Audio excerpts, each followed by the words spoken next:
Photopea has a spot healing brush, and I'm going to show you how you can use that in this video.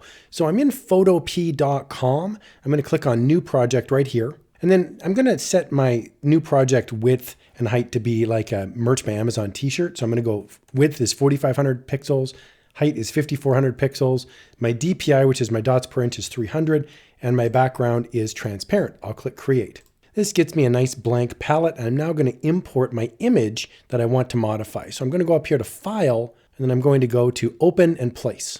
Okay, and I've got a picture now of Neil Armstrong. This is a public domain photo. And when I go to View and zoom in, you're going to notice the name Armstrong is here. I'd like to remove that. The NASA logo is here. I'd like to remove that. And the American flag is here. And I'm going to try to remove that in this video.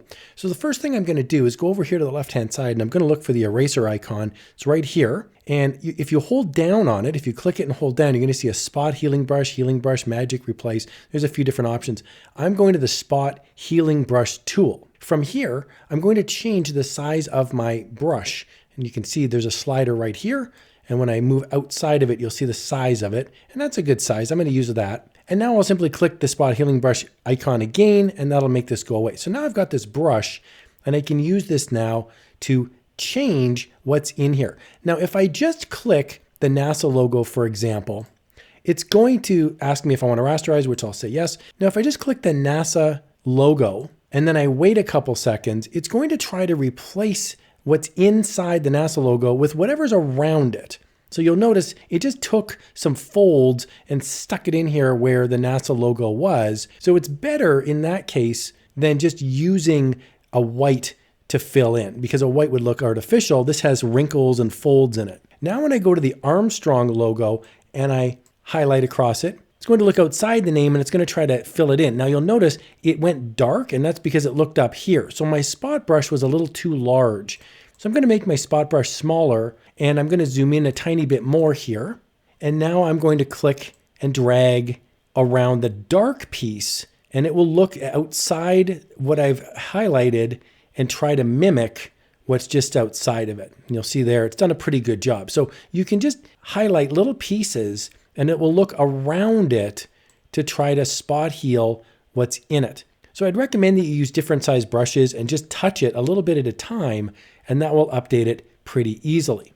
I'm going to zoom out now, and we're going to go here to the American flag on the right-hand side. Now I'm going to show you two things here. One is not going to work very well, and then one is going to work very well. So the thing that doesn't work very well is if you use the spot healing brush and you just cut a line down the middle, it's going to try to replace it with whatever outside what I highlighted. In this case, it's going to look at the flag on the left and the flag on the right, and it's not really going to do anything. So what you want to do is remove the whole thing. So that's the part that doesn't work very well. You want to make sure to remove all of the flag, because if you leave some of it, it will try to fill in the flag, that hole, with whatever's around it. So you can see here, I've removed the flag, and it's taken this piece and just sort of pushed it up into the astronaut's arm. I really like the way that looks. That's actually pretty good for a free tool. You can do the same thing over here with the helmet. If you want to make the helmet a bit cleaner, I don't want this reflection right here, so I'll simply drag over top of it, and you'll see now it's cleaned up this image without having that reflection of that item. So it's personal preference on what you would like to do. Just make sure that when you click something, you've got all of it captured so that it tries to look around where you've highlighted, and it will fill it in using its own little algorithm. I really hope you found this walkthrough helpful. Photopea is completely free. It's a free Photoshop alternative. You can check it out in the video link below. Here's another video where you can have some fun completely for free.